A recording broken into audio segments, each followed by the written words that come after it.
नमस्कार मित्रो, आपण यापूर्वी बँक खाते म्हणजे काय याची माहिती घेतली. आज आपण बँक खात्याचे काही प्रमुख प्रकार समजून घेणार आहोत. यापूर्वी आपण पाहिलं की बँकेमध्ये एक अशी सुविधा असते की ज्यामुळे आपल्याकडे असणारी अतिरिक्त रक्कम, जादाची रक्कम बँकेमध्ये सुरक्षित ठेवता येते व त्यावरती आपल्याला व्याज देखील मिळते. परंतु मित्रो, या बँक खात्याचे अनेक वेगवेगळे प्रकार आणि उपप्रकार असतात. त्यामधील प्रामुख्याने जे प्रमुख 4 प्रकार आहेत ते 4 प्रकार आज आपण पाहणार. यामध्ये बचत खाते म्हणजे सेव्हिंग अकाउंट, चालू खाते म्हणजेच करंट अकाउंट, मुदत ठेव खाते म्हणजेच फिक्स डिपॉझिट अकाउंट, आवर्ती ठेव खाते म्हणजेच रिकरिंग डिपॉझिट अकाउंट आपण पाहणार आहोत. यामध्ये प्रामुख्याने या 4 प्रमुख प्रकाराचे स्वरूप आणि त्यामध्ये मिळणाऱ्या सोयी सुविधा यांची माहिती घेणार आहोत. बचत खाते हे एक सामान्य बचतदारांच्यासाठी म्हणजे सर्वसामान्य व्यक्तींसाठीची ही एक सुविधा असते. या बचत खात्यामध्ये प्रामुख्याने सर्वसामान्य व्यक्ती आपली बचत ही जमा करत असतात. त्याचबरोबर सर्वसामान्य व्यक्तींना बँकिंगच्या सुविधा उपलब्ध करून देण्यासाठी देखील बचत खात्याचा उपयोग होत असतो. या खात्यात शिल्लक असणाऱ्या रकमेवर बँका आपण ठरवलेल्या नियमानुसार 2%, 3% इतके दर साल दर सेकडा व्याज देत असतात. म्हणजेच आपल्या बँक खात्यामध्ये शिल्लक असणाऱ्या रकमेच्या आधारे वार्षिक दर साल दर सेकडा 2 ते 3% इतक्या व्याजदराने व्याज मिळण्याची सुविधा असते. बचत खात्यावरती की आपल्याला ATMची सुविधा मिळते, चेकबुकची सुविधा मिळते, इंटरनेट बँकिंग किंवा मोबाईल बँकिंगची सुविधा देखील उपलब्ध असते की ज्याचा उपयोग करून आपण पैसे काढू शकतो, पैसे ट्रान्सफर करू शकतो. बचत खाते हे एक सर्वसामान्य व्यक्तींसाठीचे, बचतदारांसाठीचे खाते असल्यामुळे या खात्यात महिन्यातून एका ठराविक संख्येनेच आर्थिक व्यवहार करण्याची म्हणजेच पैसे जमा करण्याची किंवा पैसे काढण्याची सोय असते. जास्त प्रमाणात रक्कम जमा करणे किंवा काढण्याची सुविधा या बचत खात्यामध्ये दिली जात नाही. या खात्यात ठेवलेली रक्कम ही बँकेद्वारे सुरक्षित ठेवली जाते. सामान्यतः तुम्ही आम्ही ज्या काही बँक खात्याचा उपयोग करतो ते बहुतांश वेळा बचत खाते या प्रकारामध्ये असतात. आता दुसरा प्रकार म्हणजेच चालू खाते की ज्याला करंट अकाउंट असे म्हटले जाते. चालू खाते हे प्रामुख्याने व्यापारी, उद्योजक, कंपन्या, व्यावसायिक संस्था की ज्यांना वारंवार आर्थिक व्यवहार करावे लागतात त्यांच्यासाठीचे हे बँक खाते आहे की याला आपण करंट अकाउंट किंवा चालू खाते असे आपण म्हणतो. बचत खात्यामध्ये देखील आपण पैसे जमा करणे काढण्याची सुविधा असते, मात्र तिथे व्यवहारांच्या संख्येवर एक मर्यादा असते. सामान्यतः महिन्यातून जास्तीत जास्त 6 ते 10 वेळाच पैसे ठेवता येतात किंवा काढता येतात. मात्र चालू खाते हे एक असे खाते असते की ज्यामध्ये तुम्ही कितीही वेळा रक्कम जमा करू शकता आणि कितीही वेळा रक्कम काढू शकता. व्यावसायिक आणि उद्योजकांना सतत मोठ्या प्रमाणात पैसे जमा करणे, पैसे काढून घेण्याचे व्यवहार करावे लागतात. त्यामुळे बचत खात्याचा त्यांना फारसा उपयोग होत नाही. मात्र या उद्योजक, व्यावसायिक आणि व्यापाऱ्यांच्या करिता बँकांनी ही एक वैशिष्ट्यपूर्ण सुविधा उपलब्ध करून दिलेली आहे की ज्याला आपण चालू खाते असे आपण म्हणतो की ज्यामध्ये अमर्याद प्रमाणात व्यवहार करता येतात. म्हणजे कितीही वेळा पैसे जमा करता येतात आणि पैसे काढता येतात. त्याचबरोबर हे खाते व्यावसायिकांच्यासाठी अत्यंत उपयुक्त आहे.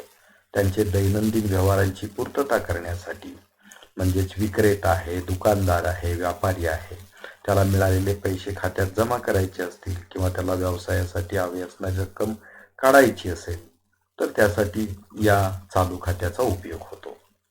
चालू खात्याचे एक महत्त्वाचे वैशिष्ट्य म्हणजे की या खात्यात शिल्लक असणाऱ्या रकमेवरती व्याज दिले जात नाही. मात्र आपण जे बचत खाते पाहिले की त्या बचत खात्यावर बँकेकडून 2 ते 3% इतके व्याज दिले जाते. मात्र चालू खात्यामध्ये जी काही रक्कम आपण शिल्लक ठेवलेली असते त्याच्यावरती बँकेकडून कोणत्याही प्रकारचे व्याज दिले जात नाही. मात्र इथे ओव्हरड्राफ्टची सुविधा असते. ओव्हरड्राफ्ट ही एक अशी वैशिष्ट्यपूर्ण बँकिंगची सुविधा असते की ज्यामध्ये तुमच्या खात्यात शिल्लक असणाऱ्या रकमेपेक्षा जास्त रक्कम काढण्याची ही सुविधा असते की ज्याला ओव्हरड्राफ्ट किंवा अधिकर्ष सवलत असे म्हटले जाते. बचत खात्यामध्ये अशा प्रकारची सुविधा नसते.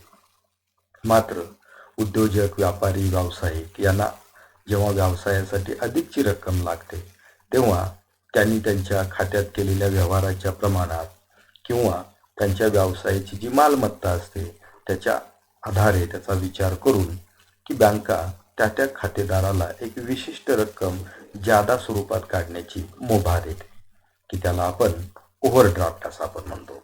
सर्वसाधारणपणे लहान व्यावसायिक असेल तर त्याला त्याच्या खात्यात शिल्लक असणाऱ्या रकमेपेक्षा जास्तीत जास्त 50,000 रुपये, मध्यम व्यावसायिक असेल तर त्याच्या खात्यात शिल्लक असणाऱ्या रकमेपेक्षा जादा 1,00,000 रुपये आणि मोठा व्यावसायिक असेल तर त्याला यापेक्षा जादा रक्कम काढण्याची सोय असते. परंतु जर चालू खातेधारकाने त्याच्या खात्यात शिल्लक असणाऱ्या रकमेपेक्षा जादा रक्कम जर काढली तर त्या जादा रकमेवरती बँकेकडून मात्र व्याज आकारले जाते. परंतु व्यावसायिकांना जेव्हा अडीनडीच्या वेळेला, अडचणीच्या वेळेला जास्त रक्कम हवी असते तेव्हा या ओव्हरड्राफ्ट सुविधेचा त्यांना खूप मोठा फायदा होत असतो. चालू खातेधारकाला चेक, डिजिटल व्यवहार करण्यासाठी NEFT, RTGS, unified payment interface म्हणजेच UPI, internet banking, mobile banking यासारख्या सुविधा ज्या बचत खात्यामध्ये दिल्या जातात त्या सुविधा इथे देखील उपलब्ध असतात. थोडक्यात चालू खाते किंवा करंट अकाउंट हे व्यावसायिकांच्या साठीचे खाते आहे. मात्र मगाशी जे आपण बचत खाते पाहिले ते सर्वसामान्य व्यक्तीसाठीचे बँक खाते आहे. आता तिसरा प्रकार आपण पाहणार आहोत ते म्हणजे मुदत ठेव खाते की ज्याला आपण FD असे देखील म्हणतो. FD म्हणजे फिक्स डिपॉझिट, यालाच फिक्स डिपॉझिट अकाउंट असे देखील म्हटले जाते. जेव्हा एखाद्या व्यक्तीला किंवा एखाद्या संस्थेला, व्यावसायिकाला एक विशिष्ट रक्कम विशिष्ट मुदतीसाठी विशिष्ट व्याजदराने बँकेत ठेवण्याची जी सोय केली जाते त्याला मुदत ठेव खाते असे म्हटले जाते किंवा त्याला FD असे म्हटले जाते. या ठेवीवर बँका बचत खात्यापेक्षा जादा व्याजदर देतात. सामान्यतः बँकेमध्ये सर्वाधिक व्याजदर असणारे खाते म्हणून मुदत ठेवीचा उल्लेख केला जातो. तर मुदत ठेवीचा कालावधी जर आपण पाहिला तर 7 दिवसापासून 10 वर्षापर्यंत कालावधीची मुदत ठेव ही बँकेमध्ये ठेवता येते. म्हणजेच एखाद्या व्यक्तीला कमीत कमी 7 दिवस आणि जास्तीत जास्त 10 वर्षापर्यंतची मुदत ठेव ठेवता येते. या खात्यात जी रक्कम ठेवलेली असते की त्यावरती बँकेतील सर्वाधिक व्याजाचा दर मिळतो. त्याचबरोबर या खात्यात तुम्हाला वारंवार रक्कम जमा करता येत नाही म्हणून या ठेवीला एक रकमी ठेव असे म्हटले जाते. एखाद्या व्यक्तीला मुदत ठेव काढायची असेल तर त्या ठिकाणी एकदाच एक विशिष्ट रक्कम या खात्यामध्ये ठेवता येते. जर त्याच्याकडे पुन्हा जादा रक्कम आली तर त्यासाठी दुसरे मुदत ठेव खाते ओपन करता येते. मात्र त्याच मूळच्या खात्यामध्ये रक्कम वाढवून ठेवण्याची सोय नसते. जेव्हा या मुदत ठेवीची मुदत पूर्ण होते तेव्हा बँकेकडून तुम्ही ठेवलेली मूळ रक्कम व त्याच्यावरती झालेले व्याज अशी दोन्ही रक्कम तुम्हाला मुदतपूर्तीनंतर परत मिळते. मात्र जर एखाद्या खातेदाराला मुदतीपूर्वी पैसे काढायचे असतील, समजा एखाद्या बँक खातेदाराने 5 वर्षे मुदतीची मुदत ठेव बँकेत ठेवली आणि 4 वर्षे झाल्यानंतरच त्याला त्या पैशाची गरज भासली तर ती रक्कम काढता येते. मात्र मुदतीपूर्वी पैसे काढल्यामुळे बँकेकडून काही प्रमाणात दंड लावला जातो आणि जे तुम्हाला सांगितलेले व्याजदर असतो त्या व्याजदरापेक्षा थोडासा कमी व्याजदर दिला जातो. उदाहरणार्थ 5 वर्षाची मुदत ठेव ठेवली असेल आणि बँकेने त्यासाठी तुम्हाला 10% व्याजदर सांगितलेला असेल आणि तुम्ही 4च वर्षात जर ती रक्कम काढत असाल तर तुम्हाला तो 10% व्याजदर मिळणार नाही तर तो 8%, 7% इतकाच व्याजदर त्याच्यामध्ये मिळेल. त्यामुळे मुदतपूर्व पैसे जर काढायचे असतील तर त्या ठिकाणी नुकसान होणार आहे किंवा आपल्याला व्याज कमी मिळणार आहे हे आपल्याला लक्षात घेणे आवश्यक राहील. मात्र ओव्हरऑल जर आपण विचार केला तर सर्व प्रकारच्या ठेवीपेक्षा मुदत ठेवीवरती दिला जाणारा व्याजदर हा सर्वाधिक असतो. आता त्यानंतर आपण पाहणार आहोत आवर्ती ठेव खाते, की ज्याला आपण रिकरिंग डिपॉझिट अकाउंट असे म्हणतो. जसं मुदत ठेव खात्यामध्ये एकदाच विशिष्ट रक्कम विशिष्ट मुदतीसाठी ठेवणं आवश्यक आहे. मात्र ज्या व्यक्तींच्याकडे एक रकमी ठेवण्यासाठी पैसे एकदम उपलब्ध होत नाहीत, मात्र त्याला एका विशिष्ट मुदतीसाठी आपल्याकडचे पैसे हे ठेवायचे, तर अशा व्यक्तींच्यासाठी किंवा संस्थांच्यासाठी, उद्योजक व्यावसायिकांच्यासाठी ही आवर्ती ठेव म्हणजेच रिकरिंग डिपॉझिट अकाउंट असते, की ज्यामध्ये तुम्ही एका विशिष्ट मुदतीसाठी हे बँक खाते उघडता आणि ज्यामध्ये एका विशिष्ट टप्प्याने म्हणजे दर महिन्याला किंवा दर तिमाहीला, दर 6 महिन्यांनी एक विशिष्ट रक्कम तुम्ही त्या बँक खात्यामध्ये जमा करत जाता.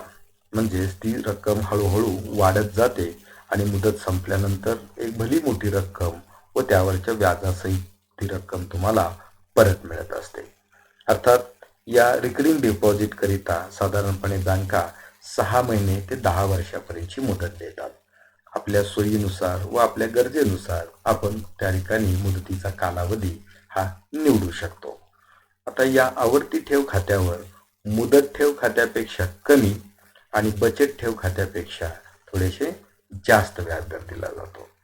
त्याचबरोबर या बँक खात्यामध्ये तुम्हाला 100 रुपयापासून ती पुढील मोठी रक्कम आपण या खात्यामध्ये ठेवू शकता. म्हणजे 100 रुपये, 500 रुपये, 1000 रुपये, की त्या व्यक्तीची जी क्षमता आहे त्या क्षमतेनुसार दर महिन्याला, दर तिमाहीला किंवा एका विशिष्ट कालांतराने विशिष्ट रक्कम या खात्यामध्ये वारंवार जमा करण्याची सोय असते.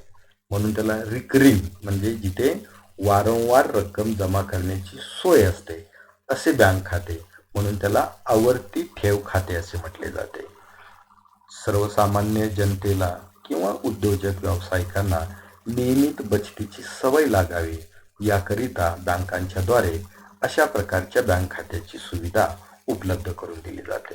तर मित्रो, या बँकेमध्ये खाते उघडण्यासाठी की आपल्याला हे 4 वेगवेगळे पर्याय आहेत की ज्याचा वापर आपण त्या ठिकाणी करू शकतो.